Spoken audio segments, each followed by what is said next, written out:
Hello viewers and welcome back to law Chakra, जहां हमारे पास आपके लिए 3 इम्पोर्टेंट सवाल है। क्या उमर खालिद, शर्जिल इमाम और अदर अक्यूज्ड निर्दोष है और उन्हें फंसाया जा रहा है? क्या इन्वेस्टिगेटिंग एजेंसीज उनके खिलाफ फेक एविडेंस क्रिएट कर रही है? और क्यों जुडिशरी का रोल दिल्ली राइट्स 2020 केस में सवालों के घेरे में आ रहा है? सोचिए जरा, 2020 के फरवरी दिल्ली के नॉर्थ ईस्ट एरिया में आग और खून का मंजर। सिटीजनशिप अमेंडमेंट बिल के खिलाफ प्रोटेस्ट के बीच में दंगे फूट पड़ते हैं। 53 लोग अपनी जान गंवा देते हैं, 700 से ज्यादा घायल होते हैं और उस वक्त हर न्यूज चैनल पर एक ही तस्वीर, टूटी हुई दुकान, जली हुई गाड़ियां और 2 महाजों के बीच फैले हुए शव। अब ये राइट्स इतने बड़े थे कि पूरे मुल्क की नजर दिल्ली पर टिक गई। लेकिन व्यूअर्स, आज 5 साल बाद जब हम उन्हीं राइट्स के केसेस को देखते हैं तो एक और शॉकिंग तस्वीर हमारे सामने आती है। तस्वीर सिर्फ दंगे की नहीं बल्कि उन दंगों की जांच की भी है, और जो सामने आ रहा है उसे सुनकर आप हैरान हो जाएंगे। अभी फिलहाल कंटेक्स्ट ये है कि उमर खालिद, जिनका नाम राइट्स के one of the main conspirators में आता है,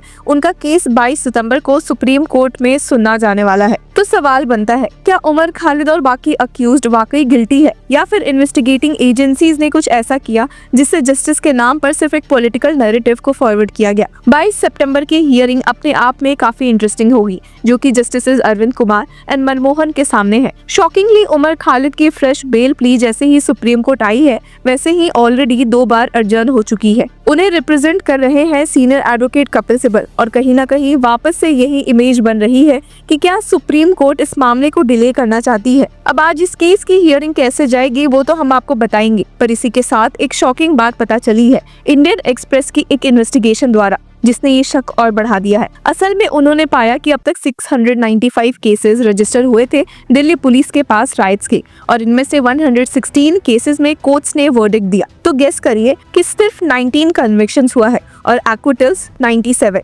मतलब 97 लोग या ग्रुप्स को कोर्ट ने छोड़ दिया। लेकिन शॉकिंग बात यह है कि इन एक्विटल्स में कम से कम 17 केसेस में कोर्ट ने खुद पॉइंट आउट किया कि पुलिस की इन्वेस्टिगेशन में गड़बड़ थी। कभी फैब्रिकेटेड एविडेंस, कभी फिक्टिशियस विटनेस, कभी डिक्टेटेड स्टेटमेंट्स। अब इमेजिन करिए, कोर्ट्स खुद कह रही है कि पुलिस ने धीरे धीरे करके एविडेंस बनाया, झूठे गवाह खड़े किए और केसेस को बस क्लोज करने की कोशिश की गई। मतलब असली सवाल ये उठता है, क्या सच में राइट्स के असली गुनहगार कभी पकड़े गए, या फिर इनोसेंट लोगों को बस स्केपगोट बनाया गया?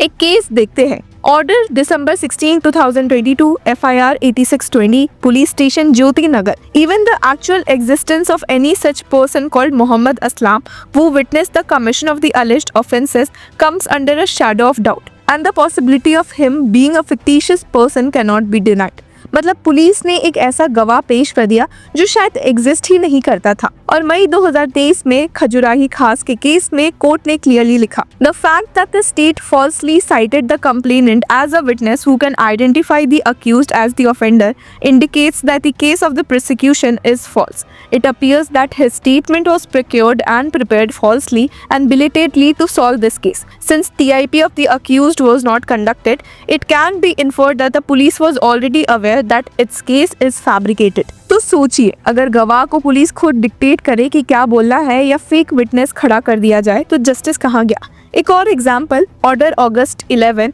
2023, FIR 20920, पुलिस स्टेशन खजूरी खास. In this circumstances, it is probable that an artificial claim of having seen accused Noora among the writers was made by PW4 Constable Rohtash. और वहीं दूसरा case, order July 29, 2024, FIR 41-2020, police station Gokalpuri, showing photographs of accused to PWC when they were already arrested in this case appears to be unnatural action, giving impression that PW6 was artificially made an eyewitness to identify the accused persons. मतलब police ने photos दिखा के बोल दिया कि हाँ यही culprit है। अब ये सिर्फ 1-2 केसेस की बात नहीं है। रिकॉर्ड्स कहते हैं कि कम से कम 17 एक्विटल्स में कोर्ट्स ने सीरियस इम्प्रोप्राइटी पॉइंट आउट किया, artificial witnesses, fabricated evidence, manipulated case diary. और जज परवीन सिंह ने तो एक ऑर्डर में लिख भी दिया था कि there has been egregious padding of evidence by the investigating officer and this has resulted in serious trampling of the rights of the accused. Such instances lead to serious erosion of the faith of the people in the investigating process and the rule of law. अब आप सोचिए कि rights 2020 में हुए थे लेकिन अब 2025 है, 5 साल से ज्यादा हो गए। उमर खालिद जैसे लोग अभी भी जेल में हैं। सुप्रीम कोर्ट अब 22 सितंबर को सुनवाई करने वाली है, लेकिन जब लोअर कोर्ट्स बार बार कह रहे हैं कि केसेस फैब्रिकेटेड है, विटनेसेस फेक है और पुलिस की तरफ से गड़बड़ हुई है, तो क्या सच में अक्यूज्ड गिल्टी है या फिर किसी पॉलिटिकल प्रेशर में इन्वेस्टिगेशन एजेंसीज ने सबको अंदर डाल दिया? ये वही मोमेंट है जो हमें फोर्स करता है अपने सिस्टम पर सवाल करने को। डेमोक्रेसी का मतलब क्या होता है? Rule of law. लेकिन जब एक जज अपने ऑर्डर में लिखे कि a false case has been foisted upon the accused and the only eyewitness is completely unreliable, तो रूल ऑफ लॉ किधर गया? और ये सिर्फ एक लीगल या पॉलिटिकल मुद्दा नहीं है, ये एक ह्यूमन मुद्दा है। सोचो उन लोगों के परिवार जो 5 साल से अपने बच्चों, पति, भाई को जेल में देख रहे हैं और कोर्ट कहती है कि एविडेंस ही फैब्रिकेटेड था, तो क्या वो इंसाफ मिला? अब यहाँ पर लोगों ने एक और एंगल ढूंढ निकाला है, पुलिस के ऊपर का प्रेशर। राइट्स एक ऐसे नेशनल क्राइसिस था जिसमें गवर्नमेंट को दिखाना था कि हाँ कल्प्रिट्स पकड़े गए, पब्लिक को एक नैरेटिव चाहिए था, तो हो सकता है कि प्रेशर में आके इन्वेस्टिगेटिंग ऑफिसर्स ने शॉर्टकट्स लिए। लेकिन सवाल ये है कि शॉर्टकट्स जस्टिस सिस्टम को कितना नुकसान करते हैं,